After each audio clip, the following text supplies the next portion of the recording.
안녕하십니까. 소중한 나 무한행복 소나무 시간입니다. 여러분 만나 뵙게 되어서 반갑습니다. 옛날 옛적 서가모니 부처님 당시의 일입니다. 서가모니 부처님께서 세상에 출현해서 널리 중생들에게 법을 설하고 계실 때의 일입니다. 어느 한 여인이 있었습니다. 그때 어느 한 여인이 있었는데 여인이 아이를 하나 낳았습니다. 아들을 낳았는데 아들이 애가 너무 못생기고 너무 막 추악하게 생기고 몸에서도 막 안 좋은 냄새가 나더랍니다. 벌써부터 분위기가 좀 쎄하죠. 아들을 낳았는데 너무 못생기고 몸에서 또 이렇게 안 좋은 냄새도 나고 그런 아이를 낳게 됩니다. 막 주변에서 수근수근합니다. 아니 아무리 그래도 그렇지 애가 어쩜 이렇게 못생겼냐, 애가 너무 못생겼다, 이런 이제 사람들의 수근거림 속에서 아이에게 젖을 딱 물렸는데 얼마 지나지 않아서 엄마의 젖이 다 그냥 헐어버렸다고 합니다. 이게 에그머니다, 이게 무슨 일이야?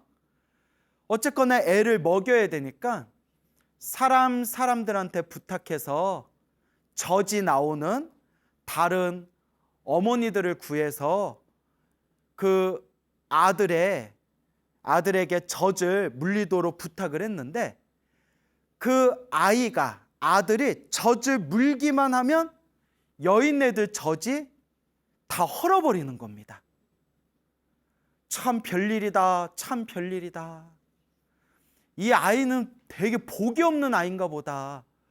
그렇지 않고서야 어떻게 젖을 주려고 젖을 물리기만 하면 얼마 지나지 않아서 이 아이가 물었던 젖이, 여인의 젖이 다 이렇게 헐어버리는가. 그래서 아무도 아이에게 젖을 물리려고 하질 않고 어쨌거나 애는 살려야 되니까, 애는 뭘 먹여야 되니까 꿀하고 우유를 싹 섞어가지고 손가락에 찍어서 꿀과 우유를 섞은 그걸 손가락에 다 찍어 아이의 입에 넣어주면서 겨우겨우 애를 키웠다고 합니다. 그래서 그 아들의 이름을 리군지라고 이름을 지었다고 합니다. 리군지, 무슨 뜻인지는 저도 잘 모르겠어요. 리군지라고 이제 이름을 짓게 됩니다. 그렇게 무럭무럭 자랐는데 어떤 사연이 있었는지는 모르겠지만 일찌감치 떠돌이 생활을 하면서 집집마다 다니면서 구걸을 해가지고 음식을 얻어먹는 그런 떠돌이 생활을 하게 됩니다. 그런데 아무리 하루 종일 애를 쓰고 애를 써도 한 번도 배가 부를 만큼 밥을 얻어먹은 적이 없었다고 합니다. 와, 지지리도 복이 없는 거예요. 우리가 이런 걸 참 식복이란 표현 쓰죠. 야, 넌 참 먹을 복이 많다, 야. 아유, 나는 왜 이렇게 먹을 복이 없을까? 식복이라는 표현이 있지 않습니까? 곳곳마다 다니면서 먹을 것을 매일매일 구걸하고 걸식하고 사람들의 얻어먹어도 겨우 목숨이 끊기지 않을 정도로 겨우 끼니만을 겨우 이을 뿐이지 한 번도 그렇게 배부르게 흡족하게 그렇게 밥을 먹어본 적이 없었다고 합니다. 아유, 불쌍해라. 그러던 어느 날이었습니다.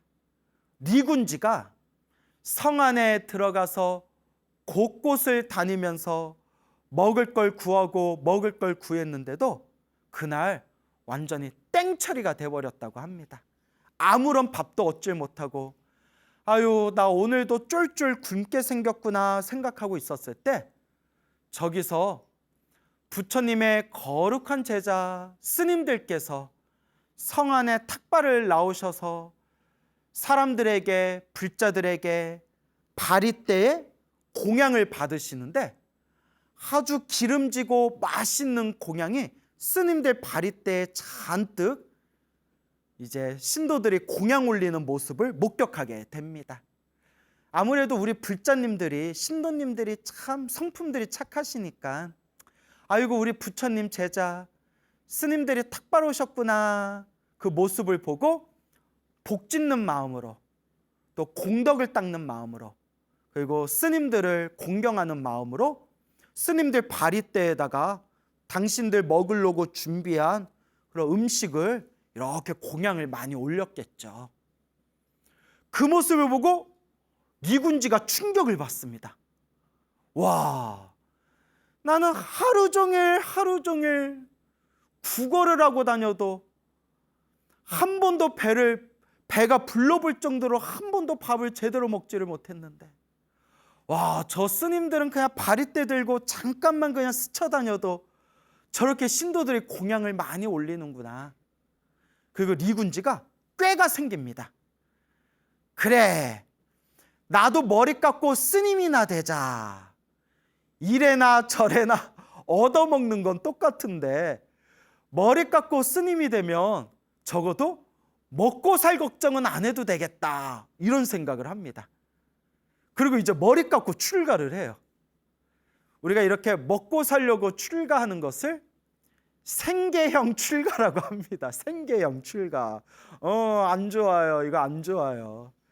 우리 스님들이 비록 부족한 점은 많다 하더라도, 못난 점은 많다 하더라도, 그래도 우리가 수행하고 공부하기 위해서 출가하고 부처님 가르침을 세상에 널리 전하고 부처님 은혜를 갖고 모든 중생을 구제하겠다라는 그런 마음으로 출가해야지, 아이고 그냥 먹고 살기 힘들어서 머리 깎고 중되면 먹고야 살겠지 하고 생계형으로 출가하는 거는 아니라고 봐요. 예, 그거는 절대 아니죠.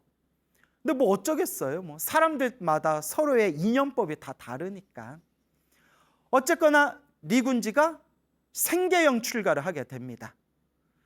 머리 깎고 가사를 입고 딱 비구 스님이 되었습니다. 니군지 비구 스님이 되었는데, 그런데 두둥, 웬걸 그렇게 복조갈이 없고 출가도 먹고 살려고 생계형 출가를 했던 이 니군지 비구 스님이 수행을 하면서 모든 번뇌와 망상이 사라지고 모든 욕망에서 벗어난 거룩한 성자 아라한이 됩니다. 니군지 스님이 아라한이 돼요. 와, 그렇게 복이 없고 먹고 살려고 생계형 출가를 했던 리군지, 이 리군지 비구 스님이 스님이 되어서 수행을 해서 아라한이 됩니다. 거룩한 성자 아라한이 돼요. 참 살다 보면 별일이 다 있습니다. 이것도 우리 중생들이 다 헤아릴 수 없는 묘한 인연법이 있었겠죠. 그런데 또 이상한 일들이 생깁니다. 그게 뭐냐?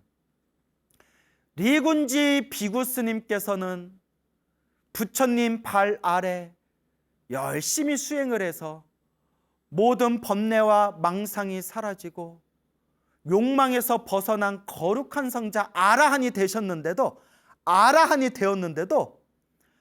탁발을 나가면 배가 부를 만큼 밥을 얻지를 못했다고 합니다.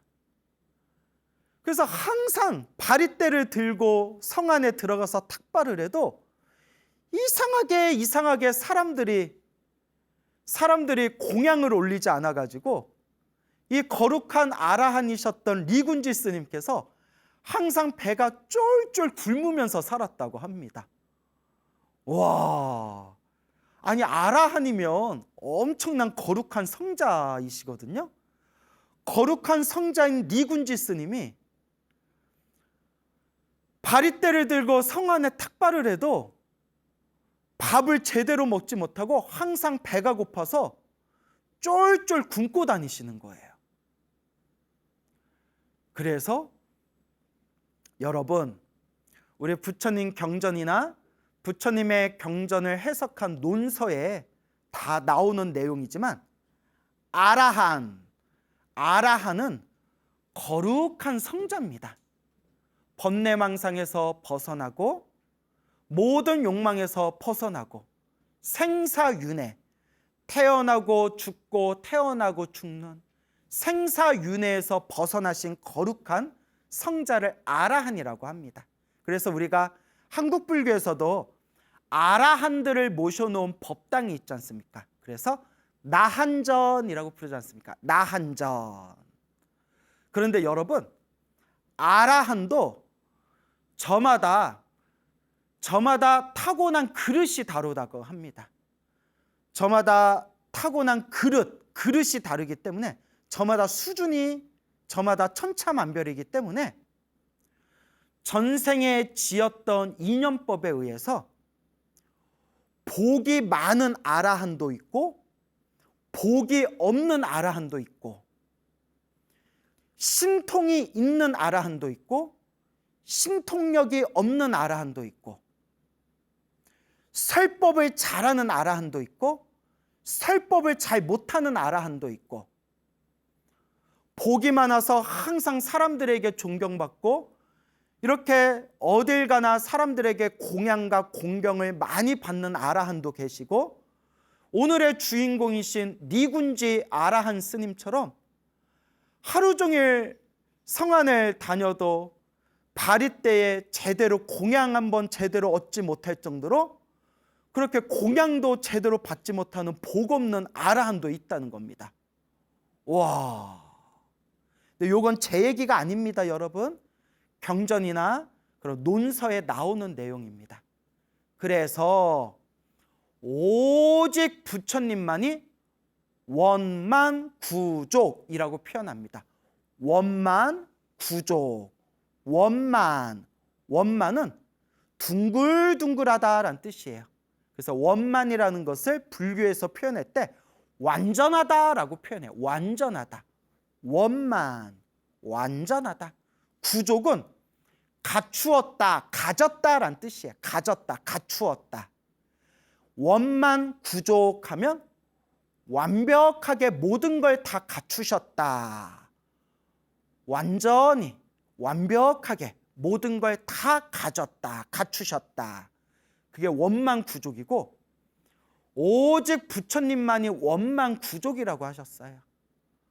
모든 복덕과 모든 지혜와 모든 신통과 완전한 자비를 갖추신 모든 걸 완벽하게 갖추신 원만구족 부처님이라고 부르는 겁니다.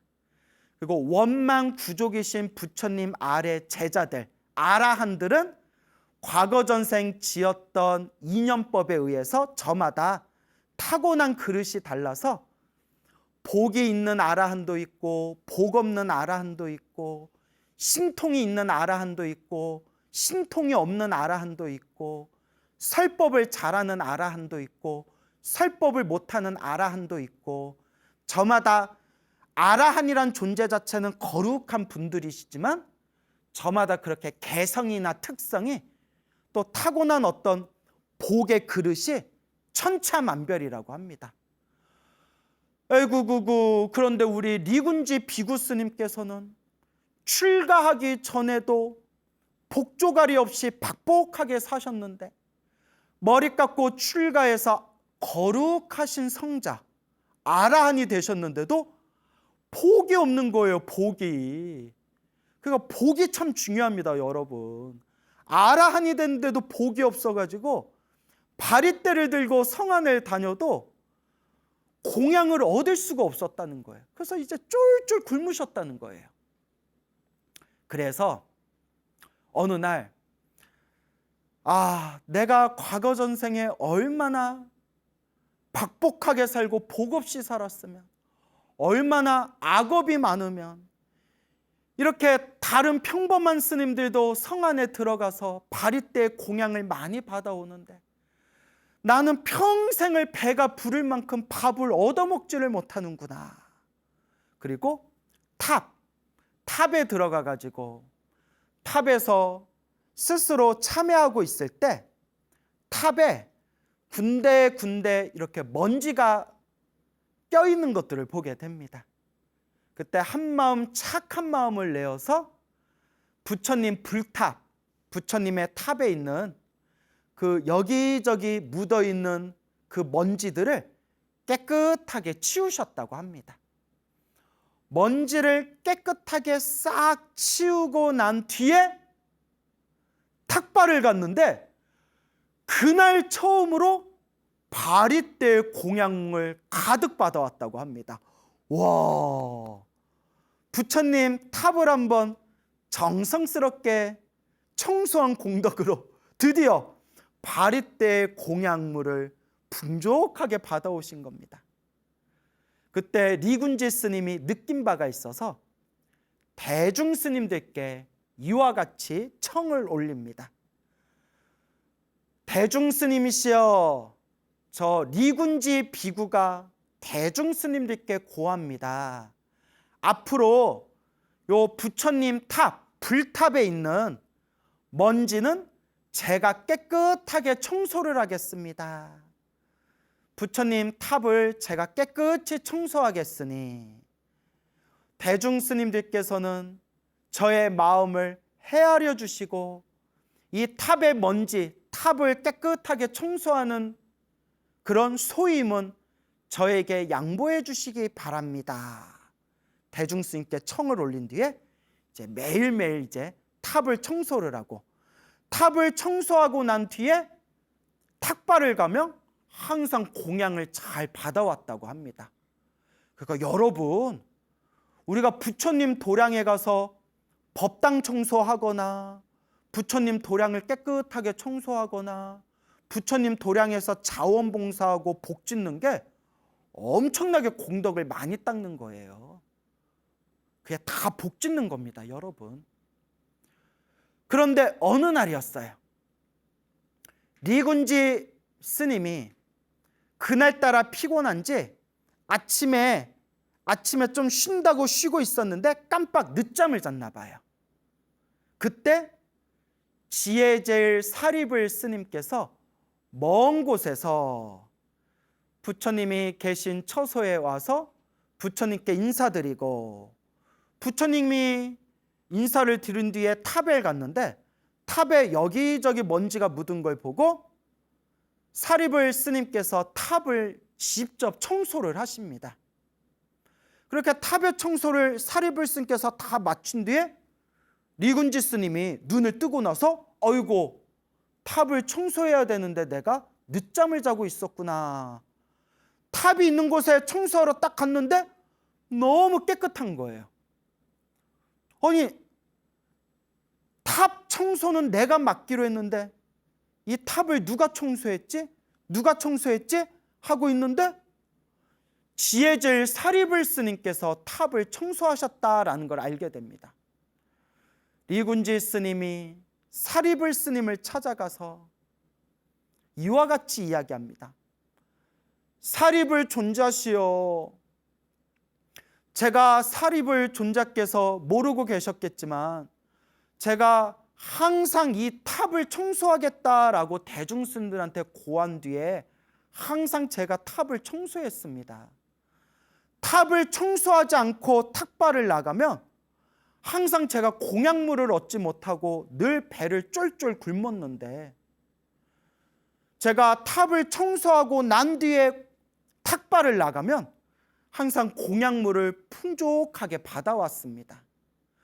그런데 사리불 스님께서 탑을 청소하셨으니 오늘 제가 쫄쫄 굶게 생겼습니다. 아이고, 사리불 스님이 미안한 거예요. 아이고, 그 리군지 스님, 내가 몰랐습니다. 아유, 또 그런 사연이 있었네요. 그럼 리군지 스님, 잘 됐습니다. 그렇잖아도 저 아는 어느 신도분의 집에서 스님들을 초청해서 공양을 올리기로 했으니, 오늘 저를 초청해서 공양 올리기로 했으니 리군지 스님, 저와 함께 신도집에 가서 오늘 신도집에서 공양청을 받읍시다. 그리고 사리불 스님이 리군지 스님을 데리고 사시 공양 하루에 한 끼를 드셨거든요. 부처님 당시에는 하루에 한 끼, 딱 사시공양, 딱 오전에 점심 한 번을 드셨는데, 딱 그날따라 신도집에 공양청을 받기 위해서 신도집에 사리불 스님하고 리군지 스님하고 초청받은 스님들이 딱 갔는데, 야, 가는 날이 장날이라고 스님들 공양청 모셔놓고 그 신도집의 부부가 대판 부부싸움이 났대요. 대판 부부싸움이 났대요. 사네 못 사네, 살리네 죽이네, 인간아 인간아 하면서 막 스님들 공양청 모셔놓고 대판 부부싸움이 났는데, 아니 생각해 보세요. 막 집에 막 부부가 막 죽이니 살리니 부부싸움 나는데, 그 와중에 아니 저기 싸우고 계셔서 죄송한데 저희들 밥은 언제 주실 겁니까? 이렇게 말할 수는 없잖아요. 그래서 사리불 스님께서 아이고 오늘은 땡이다 야 돌아가자 하고 그날 공양을 굶게 됐대요. 그러니까 복이 없는 리군지 스님을 데리고 밥 먹으러 갔다가 복 없는 리군지 스님 때문에 온 대중이 다 밥을 굶게 생긴 거예요. 그래서 첫째 날은 그렇게 이제 밥을 먹지 못하게 됐고, 이제 둘째 날이 됐어요. 둘째 날에 사리불 스님이 어제는 뭐 계획에 없이 우리 본의 아니게 부부싸움을 하는 바람에 밥을 먹지 못했지만, 오늘 찾아가는 신도집은 큰 부잣집인데 거기는 성격들이 넉넉하고 여유로워서 아마 부부싸움도 안 하고 우리 스님들한테 공양도 잘 올릴 겁니다.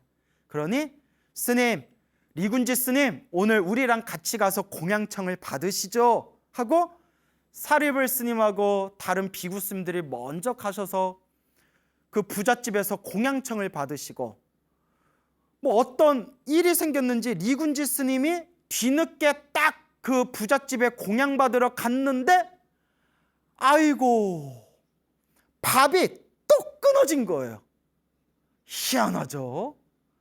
리군지 스님이 기가 막혀가지고, 아니 오늘 공양청을 한다고 해서 나도 사리불 스님하고 같은 일행인데 아니 어떻게 내 앞에서 밥이 뚝 끊기냐고.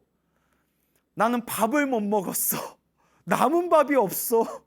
아이고 스님 좀 일찍 오시죠. 아유 오늘따라 사람들이 많이 오고 손님들이 많이 오고 거기다 스님들 공양청까지 올려가지고 밥이 뚝 끊겼습니다 스님.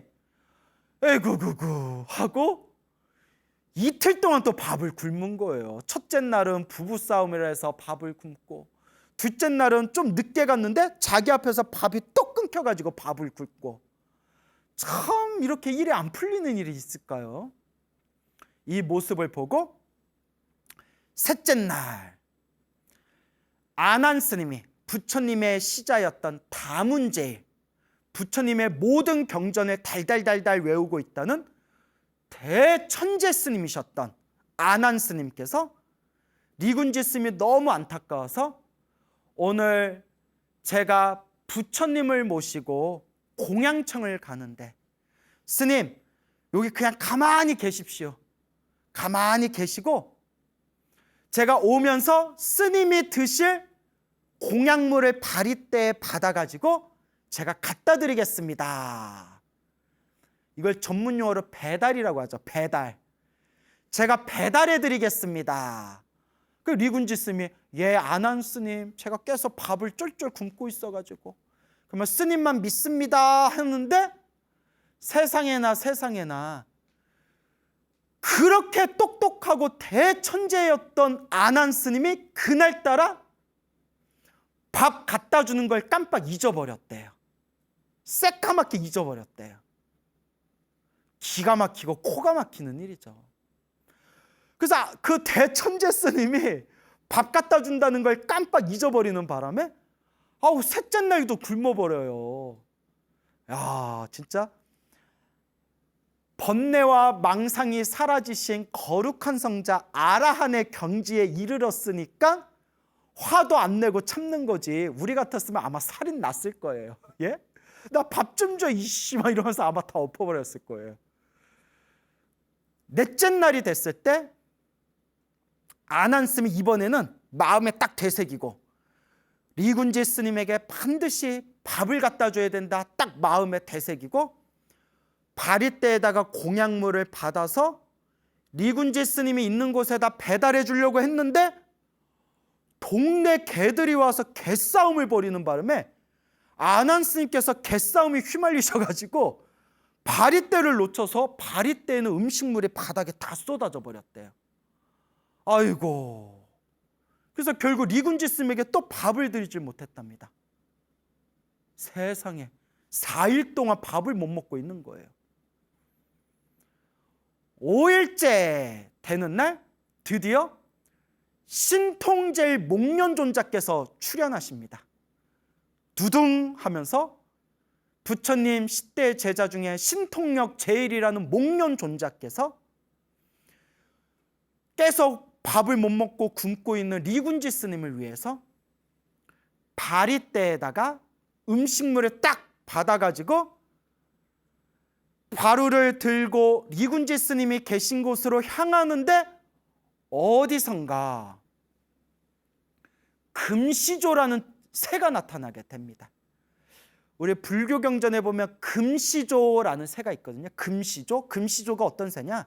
전설에 나오는 새예요. 그래서 금시조는 용을 잡아먹는데요. 여러분, 세상에 모든 축생들 중에서 가장 강력한 힘을 가진 존재가 바로 용인데 용을 잡아먹는 새가 바로 금시조래요.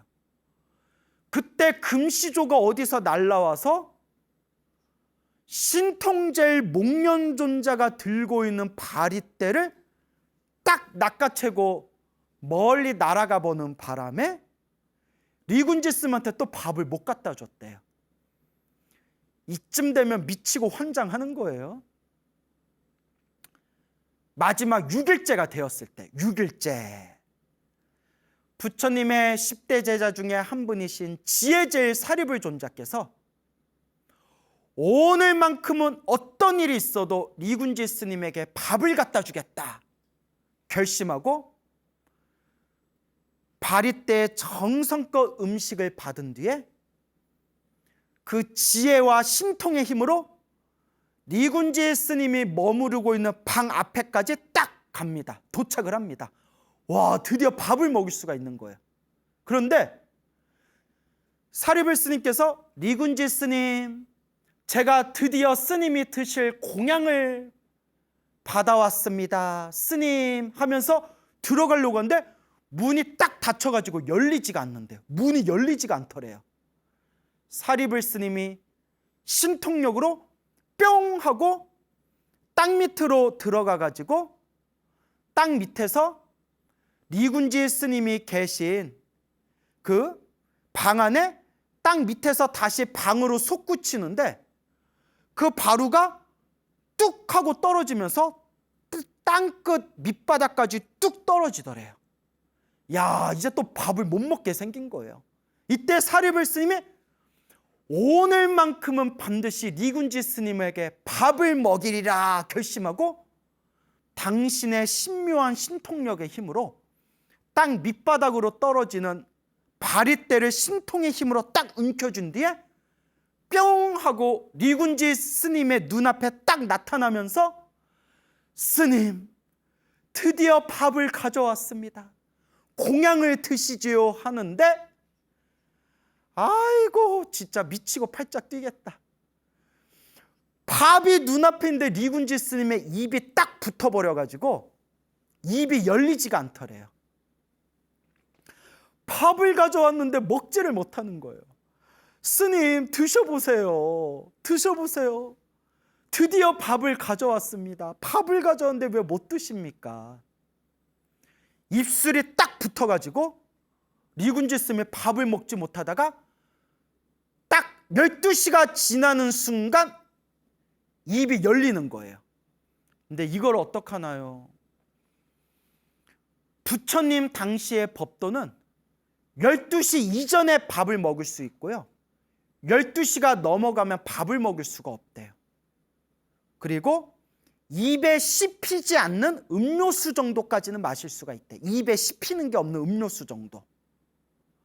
12시가 땡 하고 지나버리는 바람에 리군지 스님의 입이 딱 풀렸지만 밥을 먹지를 못했답니다. 에고고고. 그렇게 6일이 지나고 마지막 7일째 되었을 때, 여러분 기억하세요? 일주일 마지막 7일째가 되었을 때 리군지 아라한 스님께서 이와 같이 말씀하십니다. 대중 스님이시여, 저는 이제 세상을 떠나고자 합니다. 제가 이 사바세계에 더 이상 머무를 이유가 없을 것 같습니다. 저는 그냥 세상을 떠나겠습니다 하고 모래를 씹어먹고 모래를 씹어먹고 물을 마신 뒤에 그 자리에 딱 하고 저 깨달음의 세계 열반으로 돌아가셨다고 합니다. 그래서 열반의 세계로 입적하신, 모래를 먹고 물을 드시고 스스로 열반의 세계로 입적하신 리군지라는 복이 없는 아라한 스님의 불교설화가 되겠습니다. 너무 놀랍죠?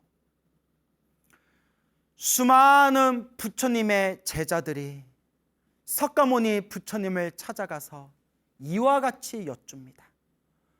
부처님, 왜 리군지 스님은 과거 전생에 어떤 인연이 있었기에, 어떤 업보의 인연이 있었기에 저렇게 복이 없이 태어난 겁니까? 그리고 저렇게 복이 없는 리군지 스님이 또 어떻게 거룩한 성자 아라한은 될 수 있었던 겁니까? 자, 부처님께서 이와 같이 말씀하십니다. 부처님은 모든 걸 다 꿰뚫어 보시지 않습니까? 부처님께서 리군지 아라한, 복이 없는 아라한 스님, 리군지 스님에 대해서 이와 같이 전생의 업의 인연에 대해서 설법하십니다. 머나먼 과거 전생, 머나먼 수없는 과거 전생에 제당이라는 부처님이 계셨다고 합니다. 제당이라는 이름의 부처님이 계셨을 때, 그때 어느 큰 부잣집에 부자가 있었는데 이 부자가 늘 제당 부처님과 수많은 비구 스님들을 모시고 매일매일 항상 공양을 올렸다고 합니다. 늘 공양을 올리고 제당 부처님과 제당 부처님의 거룩한 제자분들을 지극한 마음으로 정성스럽게 시봉을 했는데, 그 부잣집의 부자가 세상을 떠나고 난 뒤에 그의 아내도 불심이 깊어서 살아생전 남편이 하던 대로 스님들을 모시고 매일매일 공양을 올렸다고 합니다. 그때 아들이 있었는데 아들이 항상 그것을 탐탁치 않게 여겼다고 합니다. 왜 우리 집 재산을 왜 저 빡빡 깎아머리 중들한테 왜 우리 집 재산을 소비하면서 매일매일 이렇게 막대한 지출을, 손해를 감수하면서 공양을 올려야 되는가? 나는 용납할 수 없다. 이제 아버지가 돌아가시니까 장남인 내가 이제 이 집안의 주인이다. 그러면서 어머니한테 이렇게 얘기합니다. 어머니, 더 이상 저 스님들에게, 부처님과 스님들에게 공양 올리지 마십시오. 이제 여기서 끝입니다. 끝! 공양을 올리지 못하게 하는데도 어머니가 당신이 받은 몫의 일부분을 떼어서라도 부처님과 스님들께 공양을 올렸다고 합니다. 그때 화가 난, 분노를 폭발한 이 아들이 어머니를 방에다가 감금을 합니다. 못된 놈이죠. 그리고 어머니한테 이렇게 얘기합니다. 어머니, 제 말을 듣지 않으셨으니 어머니는 제가 더 이상 어머니한테 제가 밥을 드리지 않겠습니다. 하루, 이틀, 사흘, 하루하루가 지나서 일주일이 다 됐을 때 온몸에 기력이 쇠잔해지고 탈진한 어머니가 아들에게 얘기합니다. 아들아, 아들아, 내가 먹을 게 없어서 내가 밥을 먹지 못해서 굶어 죽을 것 같구나. 아들아, 나에게 음식을 다오. 이거 얘기하다 보니까 제가 화딱지가 나네요. 이런 후레자식을 봤나. 아들놈이 하는 얘기가, 어머니, 그렇게 배고프시면 모래를 씹어먹고 물을 드십시오. 이렇게 얘기하는 거예요. 와, 꽝꽝. 자체 효과음이에요. 꽝꽝. 모래를 씹어먹고 물을 드십시오. 라고 악담을 던지면서 끝내 어머니에게 음식을 주지 않아서 어머니가 결국 일주일 만에 굶어 죽게 됩니다. 근데 여러분, 이미 눈치채셨죠? 이 흉악하기 짝이 없는 이 아들놈이 죽어서 가장 괴롭고 무섭고 끔찍한 대지옥, 무간지옥에 떨어져서 수없는 생애 동안 헤아릴 수 없는 고통을 받게 되었고, 지옥에서 온갖 고통을 받은 뒤에 지옥의 업보를 다 갚고 나서 사람으로 태어났지만, 사람으로 태어났어도 어머니를 굶겨 죽였던 그 업보 때문에 저렇게 복 없이 박복하게 살았던 것이니라. 그래서 이 리군지 스님이 마지막 7일째 되는 날에 스스로 모래를 씹어먹고 물을 마시고 열반에 드시잖아요. 당신이 인과법을 아신 거예요. 이 아라한 스님께서. 내가 수없는 과거 전생, 어리석고 어리석은 중생이었을 때 나를 낳아주신 어머니를 굶겨 죽이면서, 어머니 그렇게 배가 고프시면 모래를 씹어먹고 물을 마시시면 되겠네요 라고 했던 그 당신의 업보를 참회하면서 달게 그 업보를 받으며, 내가 더 이상 이 세상에 남아있을 이유가 없다. 나는 이미 아라한이 되었으니 저 깨달음의 세계 열반으로 돌아가리라. 그리고 스스로 당신의 업을 참회하는 마음으로 모래를 씹어먹고 물을 마시고 열반에 드셨던 겁니다. 와, 참 이렇게 인과법이 무섭습니다. 그리고 부처님께서 이와 같이 말씀하십니다. 이 니군지가 그 과거 전생 그 아들이었을 때, 그때 아들로 있었을 때 그래도 부처님과 스님들께 공양 올렸던 인연이 있었기 때문에 비록 흉악한 마음을 내서 못된 짓을 하고 어머니를 굶겨 죽이기까지는 했지만, 그 흉악한 마음을 일으키기 전에, 그러니까 아마 아버지가 살아계실 때였겠죠. 그때 그래도 부처님과 스님들께 공양을 올렸던 그 공덕의 힘이 남아 있었기 때문에 무간지옥에서 지옥의 업보를 다 갚고 나서 이번 생에 사람으로 태어나 복 없는 사람으로 태어났지만, 그래도 부처님과 스님들께 공양 올렸던 그 공덕이 남아 있어서 이번 생에 석가모니 부처님을 만나고 석가모니 부처님 아래에서 깨달음을 얻은 아라한이 될 수 있었던 것이니라 라고 부처님께서 설법을 하십니다. 업이란 게 이렇게 무섭습니다. 인연법이란 게 이렇게 무섭습니다. 그래서 여러분, 우리는 늘 좋은 업을 지을 수 있도록, 복을 짓고 선업을 짓고 공덕을 닦을 수 있도록, 좋은 인연을 심을 수 있도록 노력하고 노력해야 됩니다. 그래서 늘 우리 불자들은 간절하게 기도해야 됩니다. 간절하게 부처님께 기도하면서 수없는 과거 전생에 알고 지었건 모르고 지었건 제가 지은 죄업을 진심으로 참회합니다.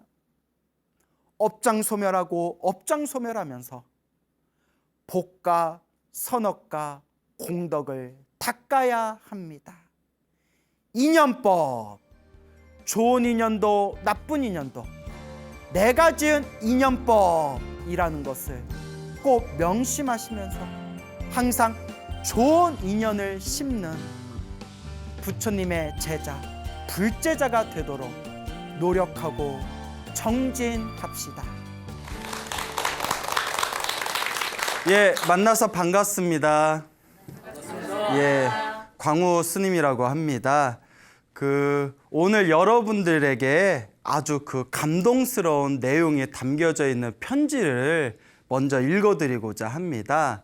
그래서 어느 젊은 여성 불자님의 편지글인데 제가 읽어보고 너무 감동을 받아가지고 이 좋은 내용을 우리 불자분들과 함께 나누어야 되겠다라는 생각이 들더라고요.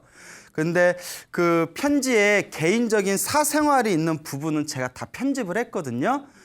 이제 개인적인 프라이버시가 있지 않습니까? 뺄 거 뺐는데도 길어요. 예, 뺄 거 뺐는데도 내용이 깁니다. 그렇지만 이제 굉장히 감동스럽고 좋은 내용이 듬뿍 담겨져 있으니까 차분한 마음으로 긴 호흡을 가지고 경청해 주시기 바랍니다. 친애하는 광우 스님께 안녕하세요 스님. 스님의 법문을 좋아하는 스님의 오랜 팬입니다. 처음으로 스님께 제 인생과 신행생활이 담긴 편지를 보내봅니다. 말로 전하긴 어려웠던 이야기들을 전하려 해서 조금은 길 것 같은데 시간 되시면 읽어주세요. 스님, 저는 현재 굉장히 시력이 좋지 못합니다. 제가 처음 눈이 안 좋아지기 시작한 건 부모님 말씀에 의하면 3살 무렵 처음 감막에 눈곱 같은 것이 끼고 눈부심 증상이 있었다고 하시더군요. 이유를 알지 못해 이 병원 저 병원을 다녔지만 역시 병명을 알 수 없는 상태로 6살 때 한 병원에서 수술칼로 각막을 건든 이후 급격히 눈의 통증이 심해지게 되었습니다. 밤잠을 자지 못해 늘 울었고 눈부심이 너무 심해 형광등 불빛이나 작은 불빛이라도 보면 눈의 통증이 극심해졌습니다. 그래서 저는 집안의 가장 어두운 구석, 장롱 옆 모퉁이 같은 곳에서 빛을 모두 차단하고 엎드려서 지냈습니다. 당시 제 눈의 고통은 비유하면 김치국물이 눈에 튄 것과 바늘로 찌르는 듯한 고통이 지속된다고 생각하시면 될 것 같습니다. 그 고통의 상태가 반복되었고 일상생활을 하기 어려운 상태로 초등학교에 입학을 했습니다. 부모님은 눈의 통증 때문에 힘들어하는 저를 업고서 등교와 하교를 번갈아 가며 저를 통학시켰고 학교에서 저는 책상에 엎드린 채 하루의 수업을 귀로만 들었습니다. 그러다가 눈이 조금 괜찮으면 책을 보기도 하고 심한 날은 결석을 밥 먹듯 하며 하루하루를 보냈습니다. 그렇게 고통의 고저가 반복되는 동안 저는 어느덧 11살이 되었고 여름 무렵 눈의 병증이 심각해지게 됩니다.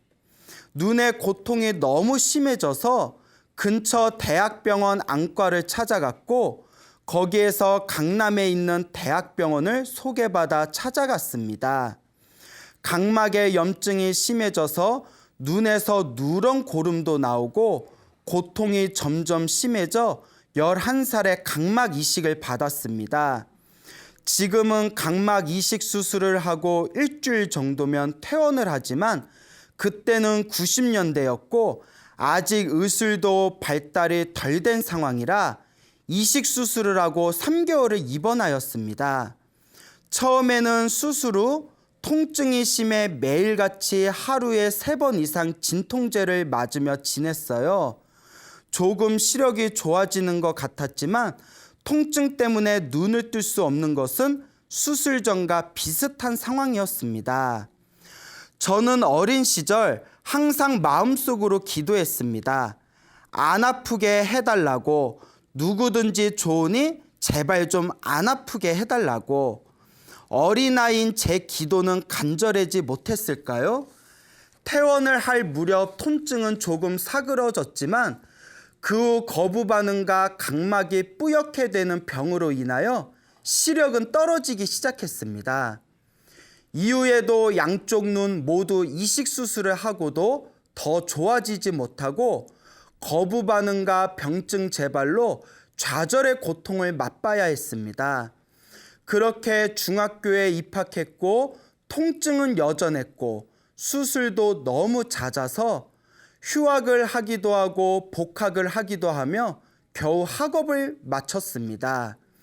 그 무렵 제게 사춘기가 찾아왔고 눈의 통증보다 더 심한 마음의 통증이 생기기 시작했습니다. 남들과는 다른 제 상황에 절망하였고 가족들에게 미안함과 원망이 뒤섞여 제 자신을 죽이고만 싶어졌습니다. 15살 무렵에 아버지께 죽고 싶다, 나를 왜 낳았냐고 원망을 한 적이 있는데 부친께서 보인 모습이 너무 절절하여 그 모습을 보기가 마음이 아파 그 이후에는 부모님 앞에서는 괜찮은 척하고 매일 밤 혼자 숨죽여 울었습니다. 그렇게 저는 암울한 어린 시절과 사춘기 시절을 보내 겨우겨우 검정고시도 보고 학업을 겨우 이어나가며 살아나갔습니다. 우울증은 기포만 같고 스스로를 죽이고 싶은 생각은 여전했지만 부모님에 대한 미안함 때문에 아무것도 하지 못한 채 견디며 살아왔습니다. 20살 무렵이 되자 신기하게도 눈에 그 심하던 통증이 사라져서 의사 선생님께 물으니 아마 이제 성장이 끝나면서 눈의 각막세포도 성장이 끝나 세포 분열이 줄어들어서 고통이 좀 사그러든 것 같다고 하셨습니다. 하지만 여전히 보이지 않는 눈과 잦은 수술로 인해 찾아온 후유증과 합병증으로 한쪽 눈은 빛만 보이는 시력이었고 한쪽 눈만 겨우 더듬더듬 볼 수 있는 시력이었습니다. 눈의 통증은 많이 사라졌지만 마음의 병은 쉽사리 나아지지 않아 깊은 우울증과 화병으로 30대까지 지냈습니다. 15년이 넘게 앓고 살았던 우울증이 조금씩 차도를 보이게 된 건 2013년 8월 제 발로 불교에 처음 입문하게 되면서부터입니다. 사실 저는 불교를 좋아하지 않았습니다. 8살 무렵에 누군지도 기억이 나지 않지만 문병 오신 친척분께서 아픈 저에게 어떤 분께서 불교에서 그런다고 하더라. 다 네 업 때문이다. 전생에 업이 많아서 그렇다. 라고 하셨던 말이 제게는 너무 큰 상처였습니다. 전생이 뭔지도 모르고 기억도 나는 게 없고 고통 때문에 우는 저에게 위로보다는 다 네 잘못이다. 너 때문에 부모님이 힘들다며 하시는 그 말씀이 비수가 되어 제 마음속에 남아있어서 불교가 멀게만 느껴졌습니다.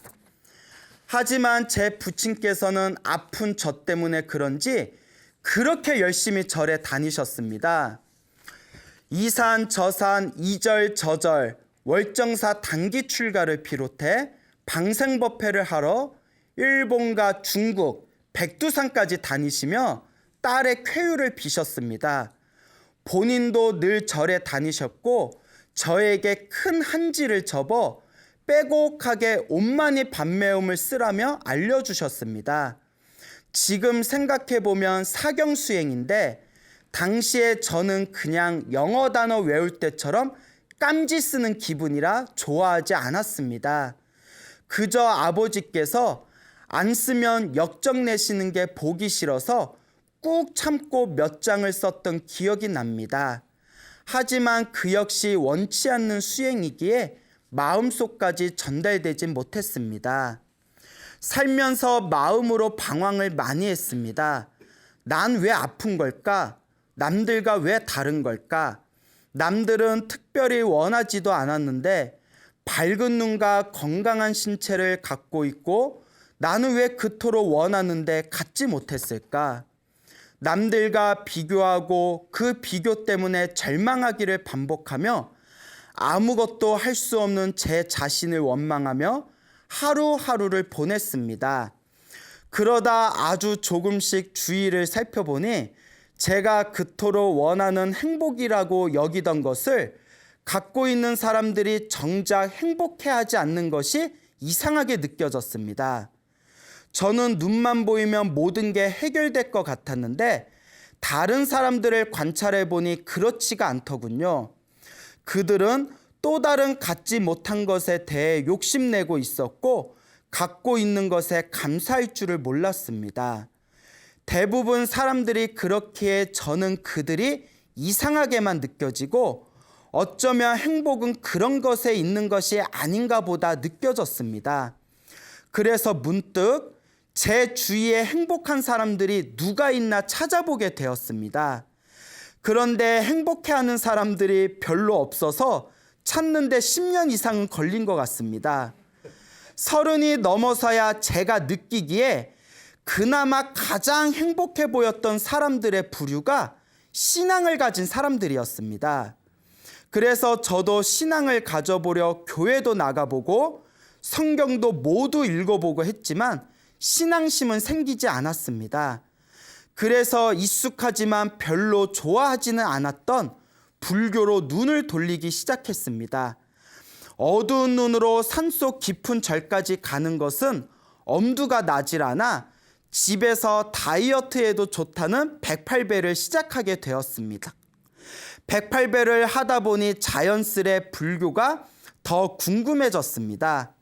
절하는 게 불교일까? 옷만이 밤매우만 계속 쓰는 게 불교일까? 궁금증이 더해가서 직접 템플스테이를 해보고자 인터넷을 뒤지기 시작했습니다. 그래서 도심과 가까운 한 사찰을 선택하게 되었습니다. 나중에야 알게 되었지만 눈이 어두운 제가 템플스테이에 참가하는 걸 담당자분이 꺼려 하셨는데 지도법사 스님께서 본인의 의지가 중요하고 자원봉사자들이 옆에서 도와준다 했으니 허락해 주라고 해서 즐겁게 불교에 입문하게 되었습니다. 워낙 부모님의 보살핌 속에 살아왔고 혼자서는 할 수 있는 게 많이 없었기에 가족이나 지인이 아무도 없는 낯선 곳에 있는 것도 거의 처음이라 첫날 적응하기도 힘들고 잠이 오지 않았습니다. 그렇게 겨우 잠에 들게 된 첫날 밤에 꿈을 꾸었습니다. 눈부신 환한 연꽃 위에 빛나는 동자승이 저를 향해 미소를 짓는 꿈을요. 그 꿈 덕분일까요? 저는 정말 재미있게 템플스테이를 마쳤고 처음으로 법명이란 것도 받게 되었습니다. 걱정이 되셨던 저희 부모님은 4일이라는 짧은 기간임에도 불구하고 제가 잘 지내는지 보러 오시기도 했습니다. 그때 아버지께서 초발심시 병정각이라는 그 당시엔 이해 못할 말씀을 하시면서 마음이 그렇게 났으니 계속 절에 다녀보라고 하셨죠. 아버지의 표정에는 뿌듯함이 묻어났는데 왜 그러셨는지 나중에야 알게 되었습니다. 그렇게 스님과의 인연이 시작되어 주말에 청년회 활동도 하며 평일 저녁 퇴근 후에는 스님과 즐거운 불교 공부 시간을 갖게 되었습니다. 불교 입문 공부 시간 첫날의 법문 중 가장 인상 깊었던 건 윤회의 시작과 끝은 어디냐는 제자의 질문에 부처님께서 말씀하시길 그걸 궁금해하지 말아라. 깨닫지 못한 중생이 아르마리로 생각해도 결코 알 수 없으니 머리로 궁금해하지 말고 먼저 수행정진하여라 라는 부처님의 말씀을 전해주셨습니다. 사춘기 시절 저는 외부 활동이 적고 혼자만의 시간을 자주 갖게 되다 보니 사색과 망상의 시간을 자주 갖곤 했었습니다. 이런저런 생각 끝에 도달한 생각은 생로병사는 왜 있으며 윤회가 있다면 그 시작은 어디고 끝은 어딜까를 생각하다가 너무 무섭고 소름이 돋는 느낌을 받으며 극도의 공포감에 휩쓸려 정신적인 패닉 현상을 한번 경험한 적이 있었습니다. 이후 생각하지 않으려 해도 툭 하면 그 생각이 올라와 아무것도 하지 못하는 정신적인 마비 지경에 빠지기도 했었습니다. 사회생활을 하면서 조금 잊혀지나 했으나 무의식에 남아있는지 간혹 잠을 잘 때 그 패닉 상태가 밀려오곤 했습니다. 이것 때문에 힘이 들어 정신과 상담을 몇 번 받은 적이 있는데 큰 효과는 보지 못했습니다. 그렇게 10년 넘게 고민하고 있던 제게 불교 입문반 첫날 2500여 년 전에 계시던 부처님이 바로 옆에서 말씀해 주시듯 그렇게 저에게 큰 마음의 울림으로 다가왔습니다. 아르마리구나. 수행하고 정진하면 되는 거구나. 그렇게 점점 부처님의 가르침에 빠져들어갔습니다. 이것이 있으므로 저것이 있고 이것이 생김으로 저것이 생긴다. 이것이 없으므로 저것이 없고 이것이 멸함으로 저것이 멸한다. 연기법을 배웠을 때 또 한 번 제가 찾던 진리를 찾았다는 생각에 하염없이 눈물이 나기도 했습니다. 그렇게 저는 스님이 가르쳐 주신 방법대로 108배를 통한 수행정진을 하며 매일 울고 또 울었습니다. 처음에는 너무 힘들게 살아온 제 자신이 가여워서 그러면서 그동안 몸과 말과 생각으로 지었던 저의 업보 생각에 참회의 눈물도 흘리고 제가 몰랐지만 갖고 있던 모든 것에 대한 감사함에 울고 또 울었습니다. 저의 발언은 눈이 좋아지거나 나빠지거나 상관없이 흔들리지 않는 마음을 갖게 해주십시오 였습니다. 그렇게 6개월을 울면서 절을 하고 나니 어느 날 밤 꿈에서 관세음보살님이 나타나셨습니다. 꿈에서 관세음보살님을 뵙고 제가 질문을 했습니다. 관세음보살님, 제가 깨달음을 얻을 수 있겠습니까? 꿈속에서 만난 관세음보살님은 오래 걸리지만 깨달을 수 있다고 말씀하셨습니다. 그 꿈을 꾼 뒤로 신기하게도 마음이 편해지며 더 이상 기도 중에 눈물을 흘리지 않게 되었습니다. 그렇게 부처님의 가르침을 공부하며 단기 출가하여 3일 동안 10,000배의 절과 100일 동안 매일 500배의 절을 하였습니다. 그 과정에서 저는 인간의 행복은 참으로 단순하구나. 그리고 번뇌는 거대하여 녹이기가 어렵구나 하고 다시 한번 깨닫게 되었습니다. 그리고 저는 언젠가 반드시 이 불교를 많은 사람들에게 보다 쉽게 알리고 싶다는 서원을 세우기도 했습니다. 그렇게 불교에 스스로 귀의한 지 3년, 그리고 4년이 접어들 무렵 10년 만에 감마기식 수술을 하게 되어 조금 더 밝은 눈을 갖게 되었습니다. 하지만 너무 부처님의 가피라며 들뜬 탓일까요? 아니면 잘 보이는 게 좋아 너무 많은 책들을 본 탓일까요? 수술 후 1년이 지난 후부터 거부 반응으로 눈의 상태가 다시 나빠졌습니다. 처한 상황을 보면 어릴 때 힘들었을 때와 크게 다르지 않았습니다. 광우 스님께서 항상 하시던 말씀, 좋은 일이 생기든 나쁜 일이 생기든 항상 마음이 평온한 것, 이것이 불교의 핵심입니다. 이것이 불교의 핵심입니다 라는 말을 의지하여서인지 생각보다 마음은 평온했습니다. 그동안 부처님 법을 수행한 덕택인지 어린 시절처럼 많이 슬프거나 좌절감이 생기지는 않았습니다. 그런 제 자신이 스스로 신기했습니다. 눈이 안 보이거나 아플 때 제 마음을 들여다보았습니다. 아프다, 안 아프다라는 감정과 아픔을 피하고 싶다, 아프고 싶지 않다라는 감정이 모두 저의 분별심이라는 것을 또렷하게 알게 되니 마음이 편안하고 흔들리지 않았습니다. 이것이 수행의 힘인 것 같습니다. 부처님 가르침을 공부하다가 좋은 남자를 만나 결혼까지 하게 되었습니다. 남편과 함께 친정 부모님 댁에 가서 밤이 새도록 많은 이야기를 나눴습니다. 그런데 그 과정에서 아버지의 부처님 가피 이야기를 들었습니다. 아버지께서 아픈 저를 가엾게 여기시며 부처님께 아픈 우리 딸을 낫게 해달라며 많은 절을 찾아다니며 기도를 올린 이야기는 앞에서도 잠깐 언급을 했었는데요. 아픈 우리 딸 제발 안 아프게 해달라고 그 기도가 전부였던 아버지는 당시에 7년을 넘게 그렇게 열심히 기도를 했지만 이렇다 할 차도가 없었다고 합니다. 하지만 아버지는 결코 실망하지 않고 딸을 위한 간절한 기도를 멈추지 않으셨습니다.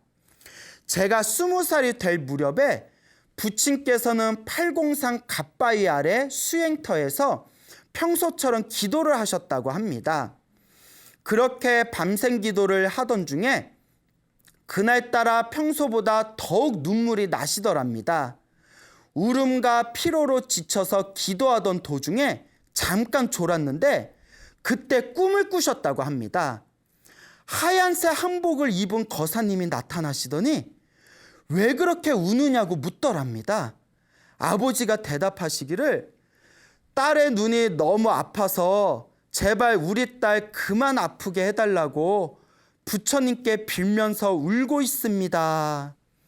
그 거사님께서 빙그레 웃으시면서 말씀하시더랍니다. 딸이 이제는 더 이상 아파하지 않을 걸세 하며 꿈에서 깨셨다고 합니다. 아버지가 그 꿈을 꾸시고 난 후에 앞에서도 언급했듯이 20살 무렵부터는 신기하게도 그 아프던 통증이 저절로 사라져서 너무 신기해 의사 선생님께 여쭤보니 선장이 끝나서 그런 것 같다고 앞에서 했던 말을 기억하실 겁니다. 어린 시절에는 전혀 듣지 못했던 이야기인데 제가 불교에 귀의하고 수행하며 좋은 남자를 만나 결혼해서 사위가 집에 인사하러 온 날에 비로소 부친께서 밝히신 이야기입니다. 어릴 때는 아무리 얘기해봐야 불교를 좋아하지 않으니 믿지 않을 것 같아서 말씀을 안 하셨다고 합니다. 물론 눈의 시력은 좋아지지 않아 안타까움은 남아있지만 아마도 그건 제가 스스로 수행해서 녹여야 할 업장이고 또한 부처님의 가피인 것 같다고 말씀하셨습니다. 그날 밤 기쁨과 감격과 그동안의 저를 키우면서 짊어지셨던 고생들이 주마등처럼 스쳐 지나가셨는지 부친께서는 제가 태어나서 본 이래로 가장 많은 눈물을 흘리셨습니다. 물론 어머니도 저도 남편도 모두 함께 눈물을 흘렸습니다. 저는 관세음보살 연불만은 하루 종일 하려고 애를 쓰고는 있습니다. 남편도 꾸준히 108배를 하고 있습니다. 이제 눈의 거부 반응은 어느 정도 재발하지 않는 것 같습니다. 하지만 시력은 많이 나빠진 상태라서 수술하기 전의 상태로 거의 돌아간 것 같습니다. 계속 불교 공부를 못하고 있는 것이 마음에 걸립니다. 매일 밤 잠들기 전 부처님의 생애를 남편이 읽어주는데요. 내용 중에 누가 부처님께 질문하기를 어떻게 하면 다음 생애에도 지금 부인을 만나 함께 수행하며 공덕을 지을 수 있겠습니까? 하니 부처님께서 대답하시기를 부부가 함께 한마음으로 보시하고 수행정진하면 같은 세상에 같은 도반으로 계속해서 태어나 함께 수행하고 결국에는 깨달음에 이를 것이다 라고 하셨던 구절에서 남편과 함께 마음 벅차했던 기억이 납니다. 스님, 아직 제 눈은 다 낫지 않았지만 저는 그보다도 더 기적 같은 일을 부처님 법안에서 경험했습니다. 어린 시절부터 제 안에서 풀리지 않던 의문들이 모두 해결되거나 해결해 나아가고 있는 과정에 있고, 스스로를 미워하고 나 자신을 죽이고 싶어 했던 제가 저 자신에게 자비심이 일어나고 사랑할 줄 아는 마음이 생겼습니다. 부모님을 원망하거나 답답해하던 제가 부모님의 은혜가 참으로 깊고 깊다는 것을, 부모님의 은혜가 너무나 감사하다는 것을 알게 되었습니다. 다른 이들의 고통이나 슬픔을 보면서 나의 슬픔에 비하면 아무것도 아니라고 남을 업신여기던 마음을 버리고 연민심이 자라났습니다. 부처님 가르침에 관심이 없던 저에게 믿음이 생겼고, 불교에 대해서 무관심했던 남자를 만나 이제는 누구보다도 부처님 법을 함께 닦을 수 있는 가장 든든한 도반이 되었습니다. 이것이야말로 저의 병이 나은 것보다 더 깊은 값이라고 생각합니다. 아직 제 수행은 끝나지 않았고, 넘어지고 일어나고 멈췄다가 다시 걸으면서 계속될 것 같습니다. 포부 있게 스님께 제 이야기를 들려드리려 했으나 글솜씨가 부족해 전하지 못한 말이 더 많은 것 같습니다. 길고 투박한 글 읽어주셔서 감사합니다. 항상 감사합니다.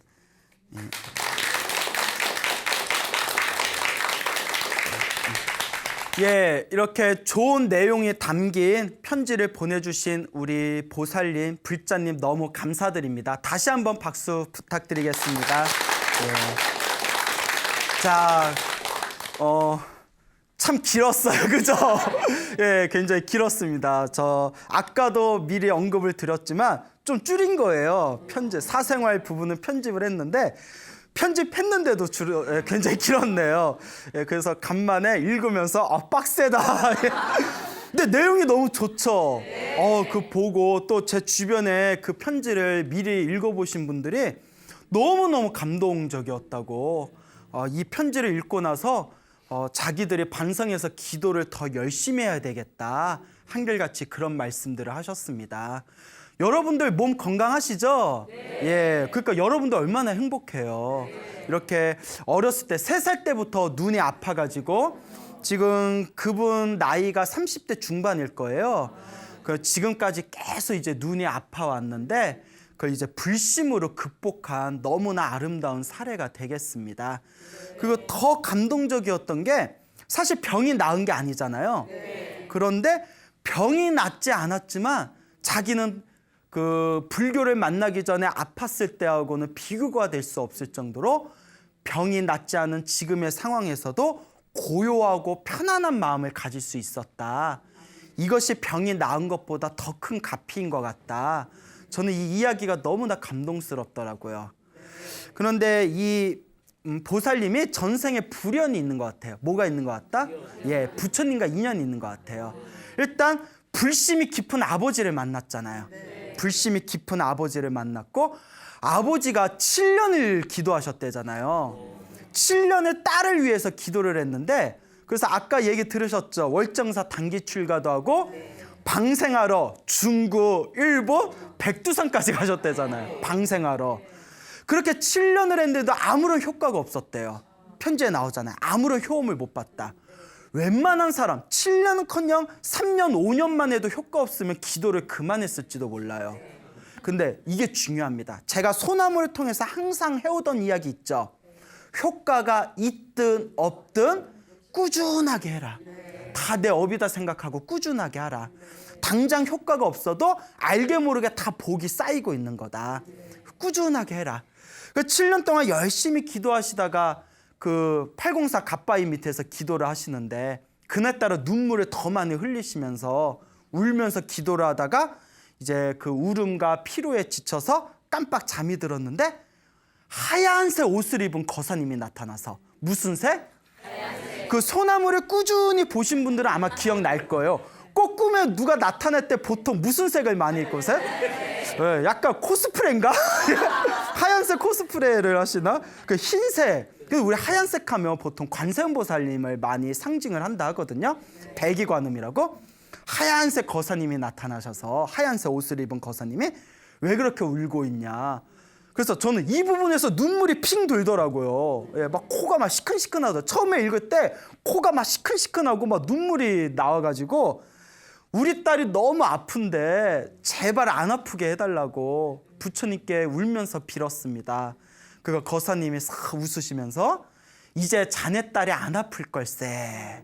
그 꿈에서 깼는데 그 20살 무렵에 갑자기 눈이 시리고 눈에 통증이 사라져가지고 이제 의사 선생님 찾아가서 이 보살님이 눈이 안 아픈데 요새 왜 그런 거예요 하니까 의사 선생님이 기도빨이야 이건 모르니까 대신 성장이 멈춰서 뭐 세포 분열이 멈춰서 아마 통증이 가라앉은 것 같다.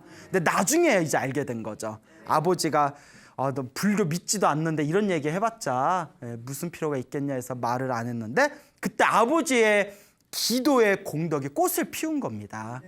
그리고 이제 나머지 풀어야 할 숙제는 이제 본인에게 달려 있는 거다.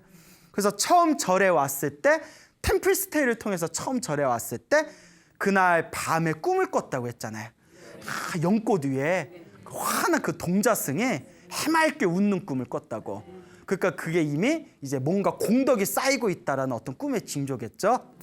그때부터 불교 공부를 열심히 해가지고 나중에는 단기 출가해서 3일 동안 10,000배를 절하고 3일 동안 10,000배, 하루에 3,000배 정도, 3,300배 이상씩 한 거죠. 3,300배.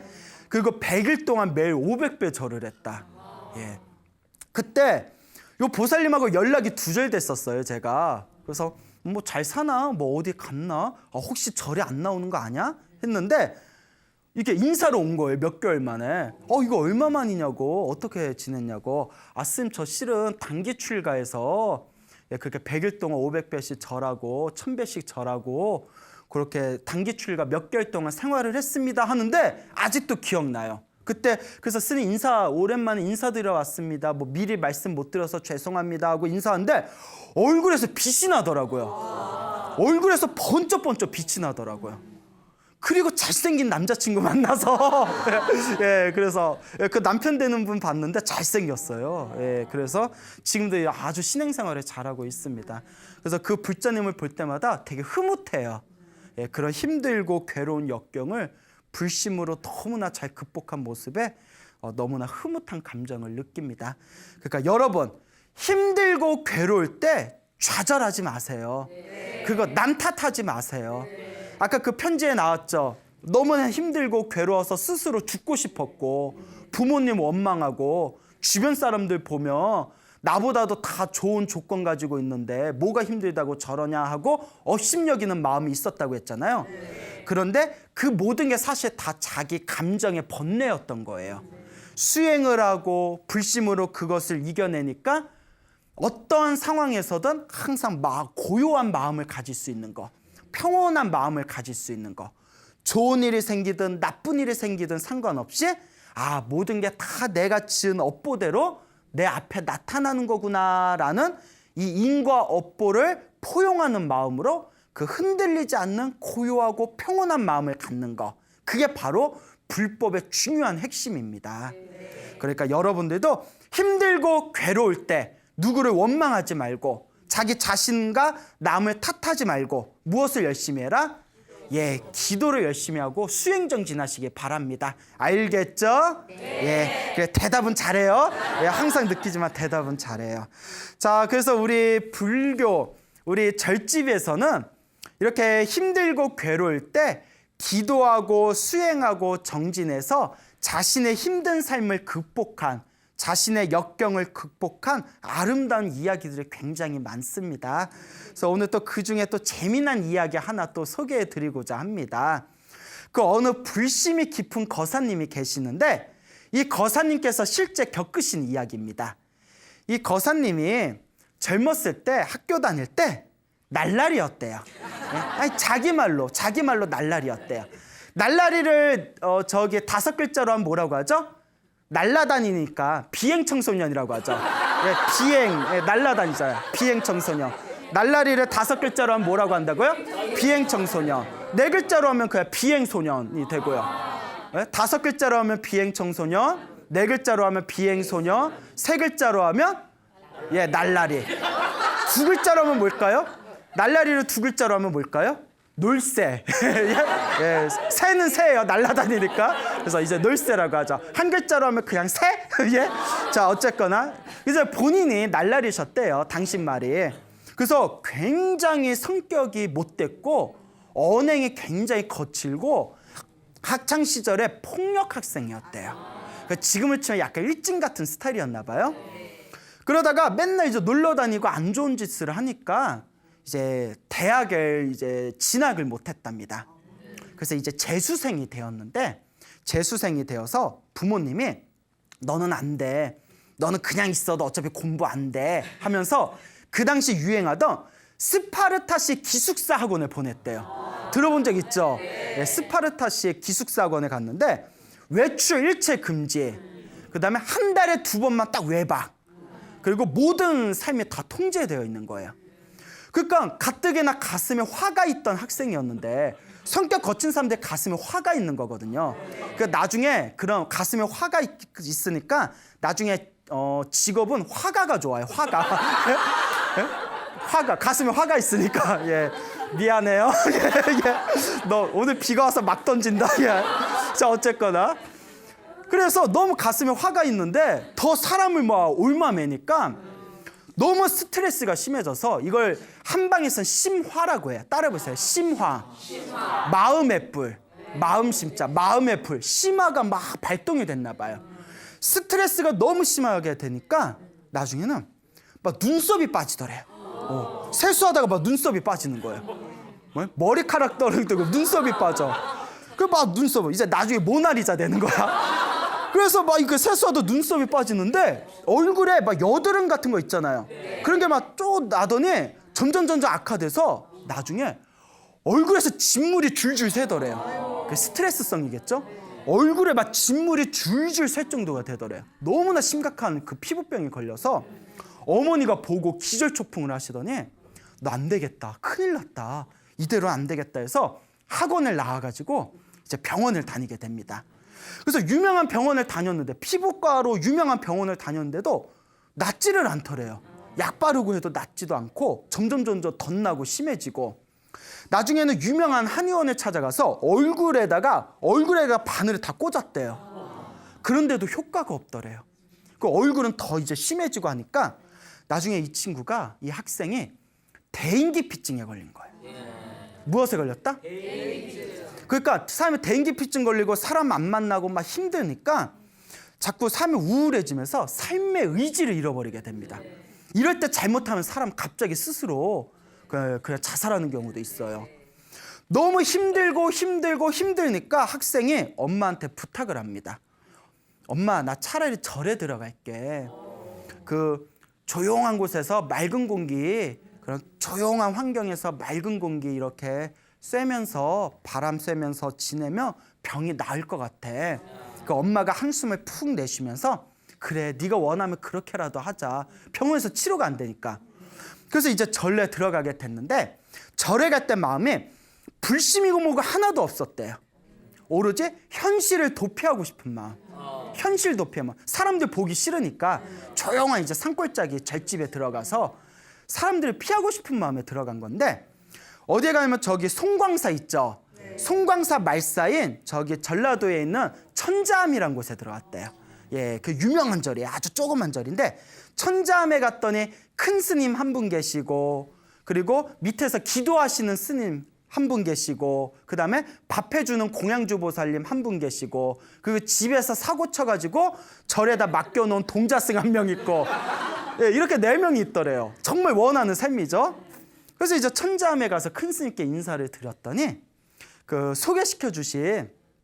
절에 소개시켜주고 같이 데려오신 분이 큰 스님한테 스님, 이 학생이 일전에 얘기한 그 학생입니다.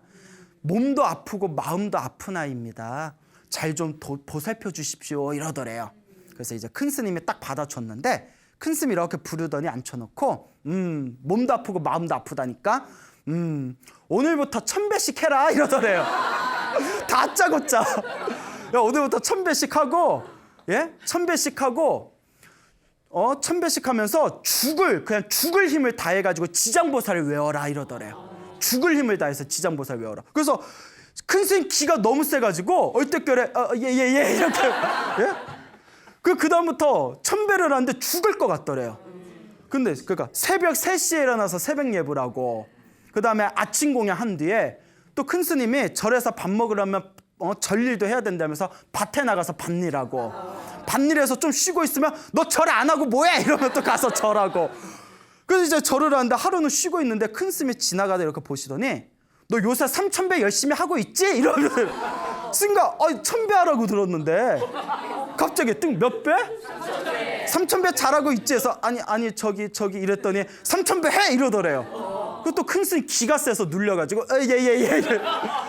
아마 저를 게을리해가지고 큰스님이 보고 3000배 시킨 것 같더래요. 그러니까 새벽에 일어나서 새벽 예불하고 그리고 아침 공양 한 뒤에 밭에 나가서 밭일하고 남는 시간에 3000배 하고 지장보살 부르고 이렇게 몇 개월이 지났는데 아무것도 생각이 안 나더래요.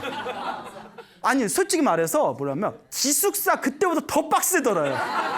쉬려고 왔는데 막 그 숨 돌릴 틈도 없고 나중에는 뭐 자기가 아프니 안 아프니 그런 생각도 없더래요. 근데 이 학생이 전생에 불연이 있는 거예요. 도망 안 가고 끝까지 버텼잖아요. 그렇게 큰스님이 하라는 대로 그 아무 생각 없이 어버버버버 하면서 어느 순간 딱 정신을 차려봤는데 깜짝 놀랐대요. 왜 깜짝 놀랐을까요? 얼굴이 깨끗해져 버린 거예요. 언제 깨끗한지 얼굴이 깨끗해져 버린 거예요. 그 마음이 그렇게 편안하더래요. 그리고 딱 생각해 봤대요. 내가 언제 이렇게 몸과 마음이 건강해졌을까? 그리고 내가 왜 이렇게 괴로웠던 걸까? 곰곰이 생각해 봤더니 이 학생이 3000배하고 지장보살 부른 기도, 수행의 힘이 있었던 거예요. 뭘 깨달았냐면 내가 여태껏 이기적으로 살았구나. 내가 여태껏 내 절에 오기 전에 나의 삶이 다 내 이기심으로 살았던 삶이었구나. 그걸 19살에 깨달은 거예요. 그 이기심이 나의 몸과 마음을 아프고 병들게 만들었구나. 이제부터는 나는 다른 사람들을 위해서 살겠다라는 마음을 일으키게 됩니다. 그리고 그렇게 건강해진 몸과 마음으로 절로 돌아가게 되었다는 어느 거사님의 이야기가 있습니다. 정말 대단하죠? 그래서 오늘 앞에 편지 내용이 너무 길어가지고 오늘 준비한 이야기를 다 못해드렸지만 이렇게 우리가 살아가면서 우리 앞에 펼쳐진 힘들고 괴로운 일들, 이 모든 게 다 누가 지은 업보다? 내가 지은 업보라고 생각하십시오. 힘들고 괴로울 때 오늘 읽어드린 편지 속의 주인공과 같이, 그리고 마음에 화가 차고 얼굴에 피부병이 걸려서 몸과 마음이 무너졌다가 절에서 수행하고 마음의 그 공부를 통해서 몸과 마음의 건강을 되찾은 그 학생의 이야기와 같이 힘들고 괴로울 때 자꾸 스스로 우울하고 어두운 세계에 빠져들지 말고 한번 정말 내 몸과 마음을 탁 내려놓고 기도 한번 해보시기 바랍니다. 당장 효과가 있든 없든 효과가 있냐 없냐 이런 따지는 마음도 다 놓아버리고 꾸준하게 기도하고 복을 지으면 분명히 여러분들 삶에 몸과 마음에 잔잔한 행복과 고요한 평온감을 얻게 되실 겁니다. 여러분 행복해지고 싶습니까? 행복한 삶을 창조하고 싶습니까? 복을 지으십시오. 선업을 지으십시오. 공덕을 쌓으십시오. 복과 선업과 공덕의 힘이 여러분들을 진정한 행복의 길로 이끌어 줄 것입니다. 여기서 마치겠습니다. 소중한 나!